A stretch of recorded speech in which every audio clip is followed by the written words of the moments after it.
Hello বন্ধুরা, দেখো চলে এসেছি আরেকটা মিনি ব্লগ নিয়ে। আমি এখানে কুর্তি পরে একটু সংস্কারি লুক দিয়ে সেজে নিয়েছি, কারণ আমাদের সামনে বাড়িতেই ছিল গৃহপ্রবেশের ইনভিটেশন।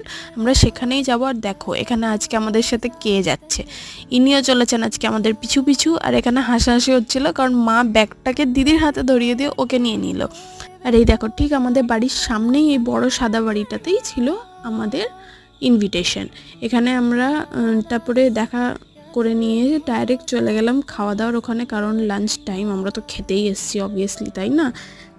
একটু ওয়েট করার পর আমরা সিট পেয়ে গেলাম। আর দেখো ফার্স্টেই এটা না স্টার্টারে একটু ডিফারেন্ট টাইপের কিছু আইটেম দিয়েছিল, কি দিয়েছিল সেটা বুঝতেই পারিনি। তারপরে ছিল ফ্রাইড রাইস আর ফুলকপি রসা, তারপরে ছানার ডালনা, চাটনি, পাঁপড় আর অবভিয়াসলি মিষ্টি, আর সাথে হাজমোলা। আমরা দুজন আজকে ম্যাচিম্যাচি করেছিলাম বলে একটু ফটোশ্যুট করলাম, তারপরে ঘরে এসে নাচানাচি করতে লাগলাম। বাই।